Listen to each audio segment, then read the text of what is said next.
Salut les loulous! Aujourd'hui on se retrouve pour une nouvelle vidéo, un nouveau format sur la chaîne à l'approche des 1000 abonnés. Du coup on voulait vous faire découvrir une artiste formidable.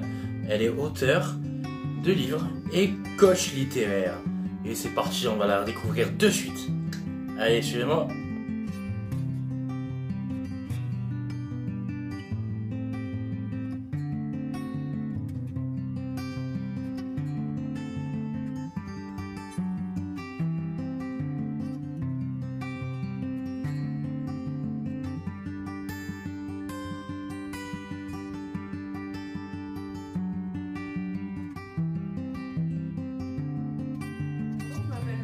J'ai 34 ans et je suis auteure de plusieurs livres depuis une dizaine d'années.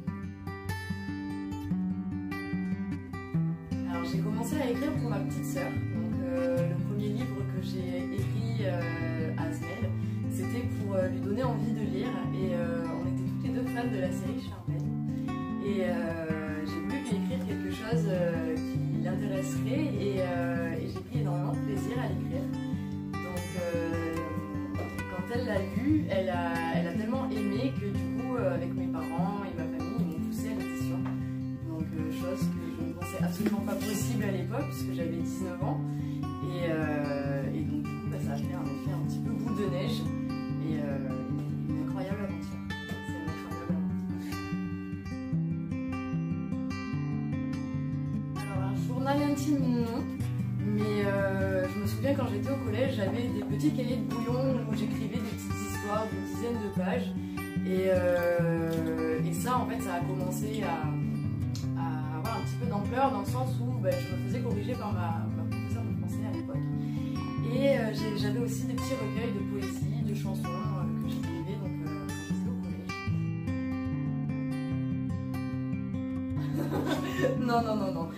Ma famille, mes amis n'étaient absolument pas au courant de mon écriture à l'époque. Alors je lisais beaucoup de fantastique.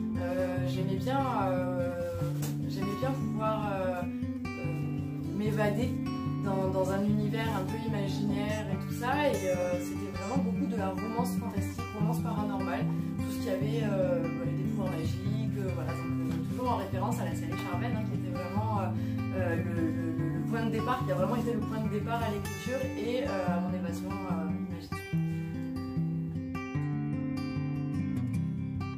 L'idée de publier n'est pas venue de moi directement au départ.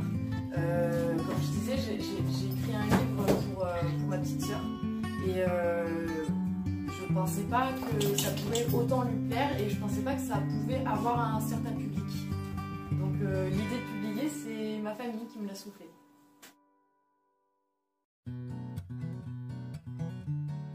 Mais pas du tout. Pas du tout. Et je m'attendais pas, surtout, à continuer là-dedans. Je pensais pas du tout que ça pouvait avoir des répercussions et que ça pouvait trouver un vrai public.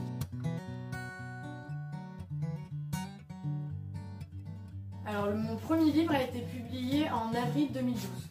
Asmel, le premier tome, a été publié en avril 2012.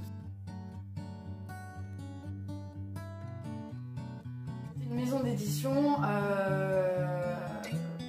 compte d'éditeur, donc il a été choisi parmi un comité de lecture et donc il m'a proposé un contrat tout à fait légal et j'ai à ma grande surprise d'ailleurs parce que j'ai eu plusieurs réponses où on m'a proposé du contrat participatif ou du compte d'auteur et j'avais senti un petit peu l'arnaque quand même là-dedans et donc mon premier choix s'est tourné vers les éditions Velours qui étaient à Paris à l'époque et avec qui j'ai pas forcément eu une très bonne expérience pour commencer.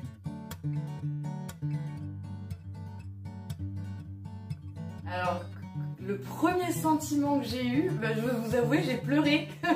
J'ai pleuré de joie, c'était comme un rêve en fait qui devenait réalité.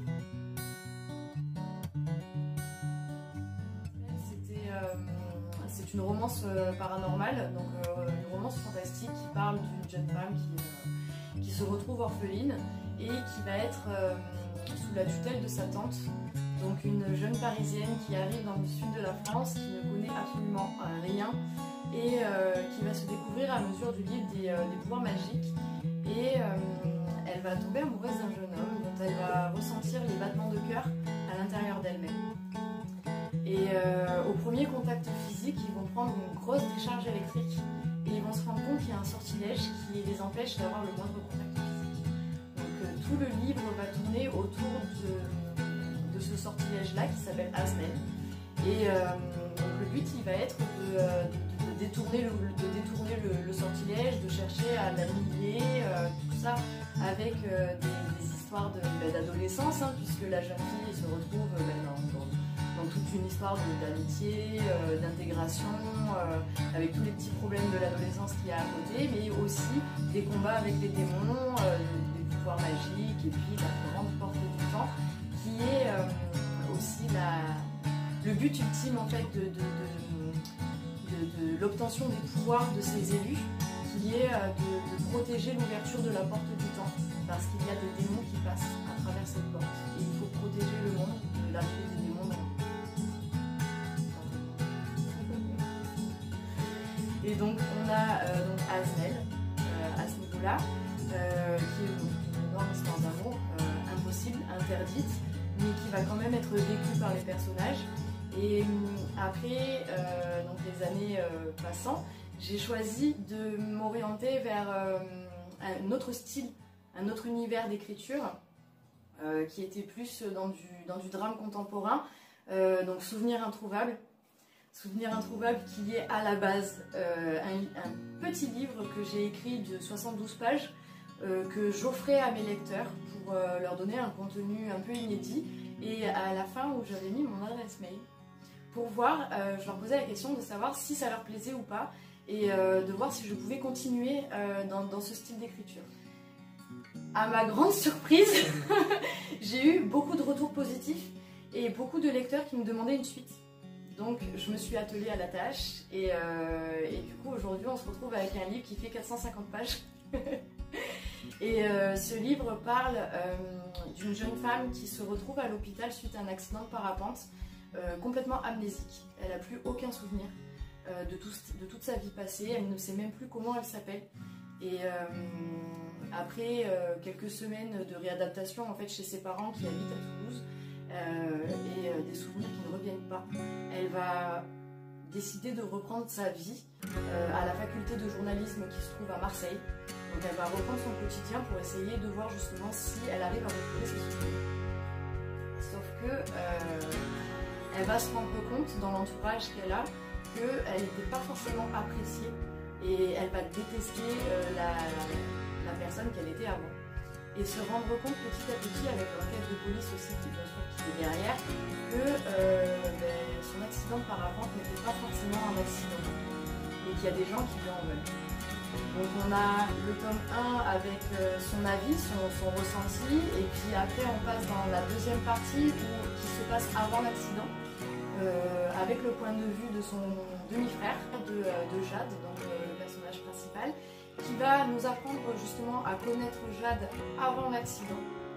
Donc sur une deuxième partie, la troisième partie, on aura Vanessa, qui est une personne de l'entourage aussi de Jade, donc à la suite de la fin du deuxième tome, qui va nous en apprendre énormément sur le personnage de Jade, et qui va justement de plus en plus nous amener à comprendre l'accident, nous amener à comprendre donc, toutes les conditions qui ont fait que Jade s'est retrouvée à l'hôpital. Et nous avons la quatrième partie du livre qui reprend justement sur le point de vue de Jade, et qui prend le commencement à la fin du premier tome.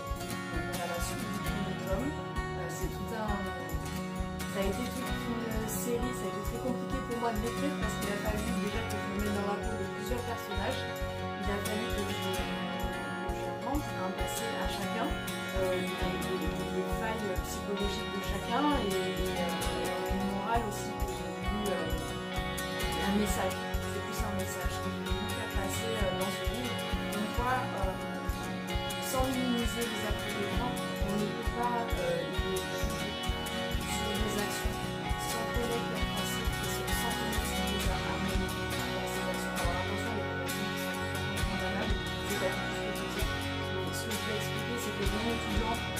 ni tout noir dans la vie et que faut pas les juger tant qu'on n'a pas mis leur susu et tant qu'on n'a pas vécu leur vie. Pour Kelly a perdu sa susu, c'est un livre pour enfants que ma petite fille de 7 ans, donc, qui s'appelle Licia, qui a écrit elle-même. Tout simplement parce que elle me voyait faire des séances de dédicaces depuis toute petite, hein, puisque donc elle a 7 ans, ça fait 10 ans hein, que je fais des séances de dédicaces, et je la trouvais beaucoup trop jeune, donc à chaque fois je refusais qu'elle vienne avec moi. Et un jour elle est venue me voir et elle m'a dit: mais maman, et si j'écris un livre, est-ce que je pourrais venir avec toi en séance de dédicace? Alors du coup je lui ai dit: mais bien sûr, fais-le, et on verra ce que ça donne, tu pourras venir, il n'y a aucun souci. Je m'attendais pas du tout à ce qu'elle le fasse, mais au bout de quelques semaines, en fait, elle m'a montré quelque chose et j'ai décidé de soutenir son projet. Donc au départ, j'ai commencé à chercher un petit peu des personnes sur les réseaux sociaux pour faire des illustrations. On voulait juste l'imprimer en une centaine d'exemplaires pour qu'elle puisse juste m'accompagner. Et j'ai rencontré une jeune femme merveilleuse et talentueuse sur Instagram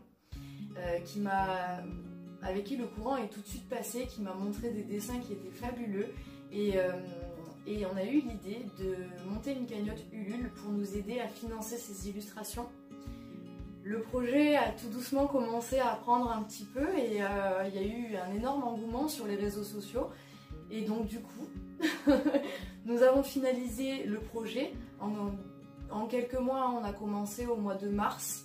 Aujourd'hui, on est en octobre. Le livre sort le 5 novembre officiellement. Donc c'est juste incroyable. Et donc on a décidé de le mettre en vente en exclusivité sur Amazon. On a déjà beaucoup de préventes. Ça a pris tellement d'engouement que même beaucoup plus que pour mes premiers livres, on va dire ça comme ça. Et je suis tellement fière de ma fille, c'est vraiment quelque chose qui est incroyable.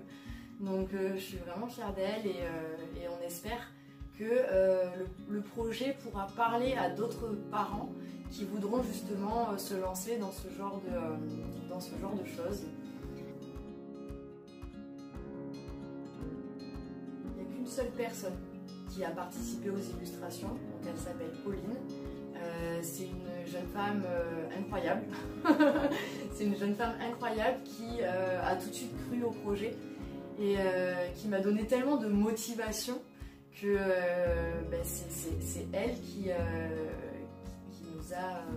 nous a plus ou moins poussé entre guillemets à professionnaliser le projet.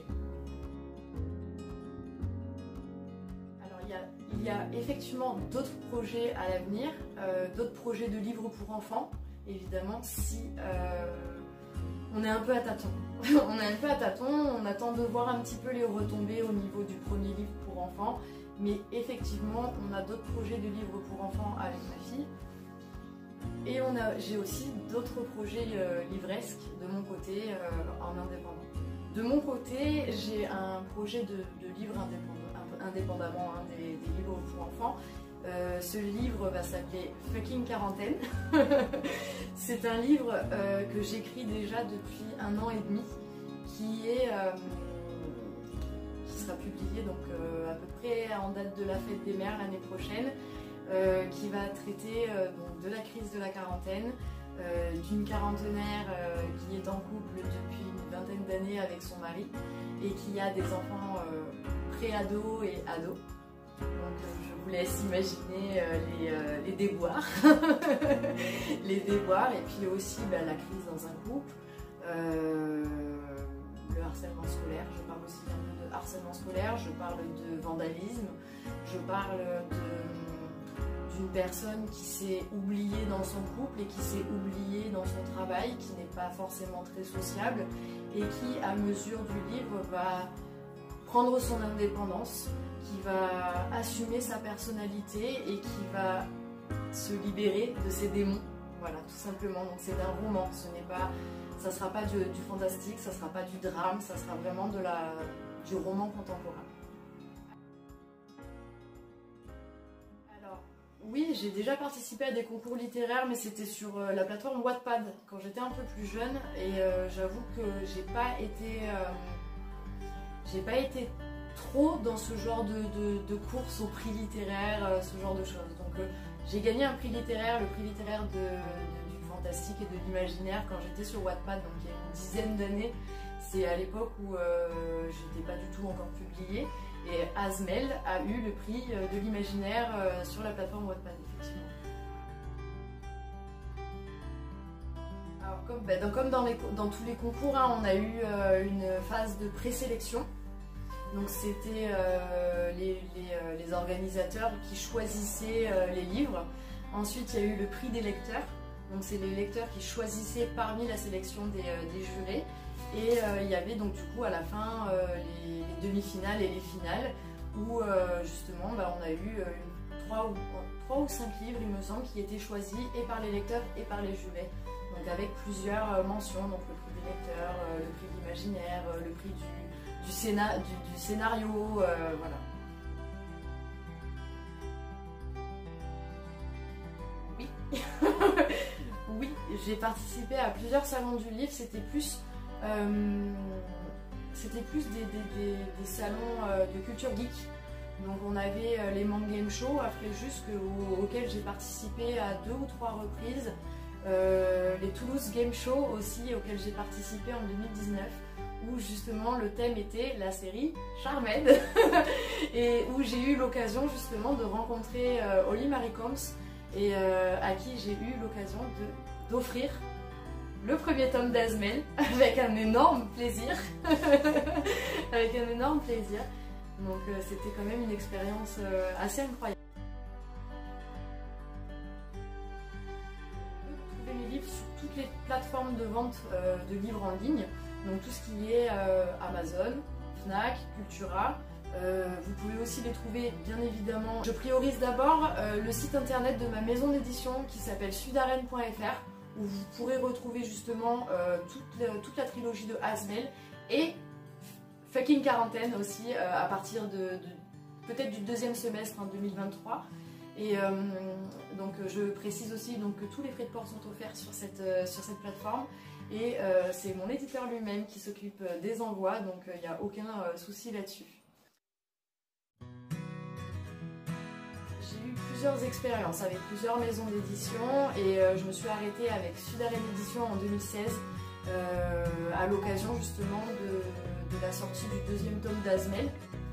Il faut savoir que avant, donc j'étais chez les éditions Velours et les éditions Velours malheureusement ont fait faillite. Donc j'ai pu récupérer mes droits d'auteur, mais à ce moment-là j'avais déjà signé mon contrat d'édition avec Sudarène pour le 2e tome. Donc du coup Sudarène Édition m'a proposé de rééditer le premier tome, évidemment. Et s'en est suivi une relation très conviviale, très amicale. Et je remercie d'ailleurs David qui est notre éditeur justement d'avoir autant cru en moi, puisque grâce à lui aujourd'hui on arrive à atteindre les meilleures ventes en fait, de la maison d'édition. Asmel fait partie des meilleures ventes de la maison d'édition.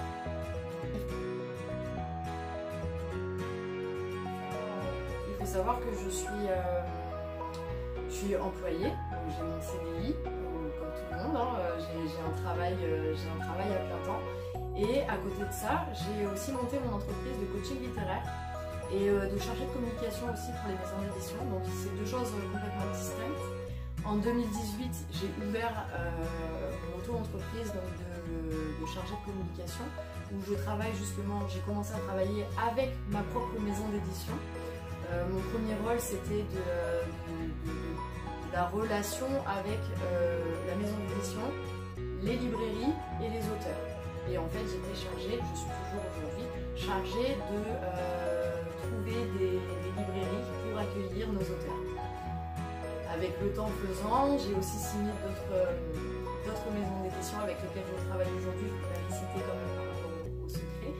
Mais je travaille aujourd'hui avec 2 autres maisons d'édition en partenariat et j'ai un rayonnement aussi sur toute la France à ce niveau-là. Et donc du coup, en dehors de ça, en 2020, j'ai décidé de me lancer en tant que coach littéraire indépendante où justement je forme des auteurs sur l'écriture, mais aussi sur le marketing. Donc, puisque j'ai un BTS en commerce et qui aide énormément. Ma formation m'a énormément aidé sur le conseil marketing et sur le conseil commercial. Donc comment vendre des livres et sur internet et en salon littéraire et aussi en séance de dédicace. Donc c'est là où justement toutes mes compétences se rejoignent pour aider un maximum de personnes.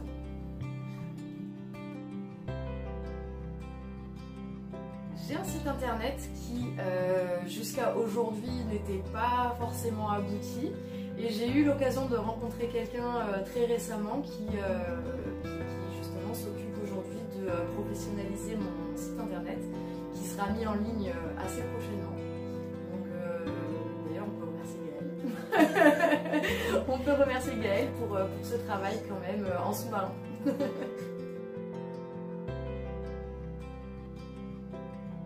Au départ, il n'y avait pas de formation en ligne qui était prévue. J'étais contactée sur les réseaux sociaux et via par mail et tout ça.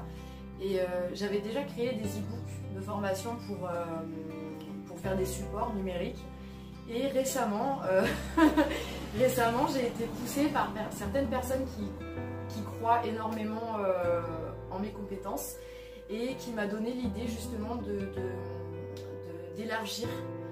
d'élargir ses compétences à un plus large public. Donc nous allons faire des formations en ligne avec des masterclass, un développement de la chaîne YouTube avec des conseils justement de coaching littéraire pour les auteurs, avec des petits tips, des petites astuces justement pour aider les personnes qui veulent un petit peu plus se développer en termes de commercial, mais aussi sur l'écriture. Donc comment faire pour débuter l'écriture d'un livre avant de mettre en place le projet et pendant l'écriture.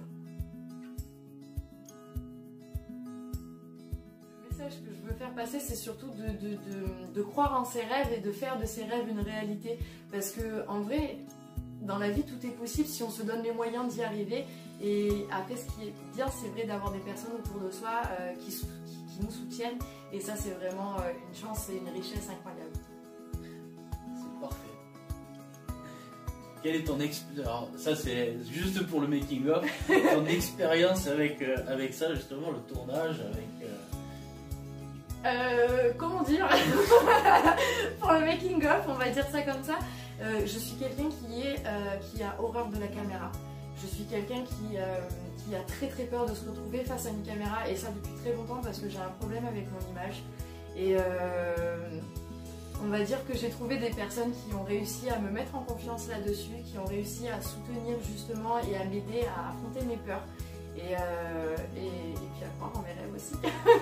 Et c'est pour ça aussi, donc le message de croire en ses rêves, c'est que quand on s'entoure des bonnes personnes, on peut y arriver. J'essaie d'être bien.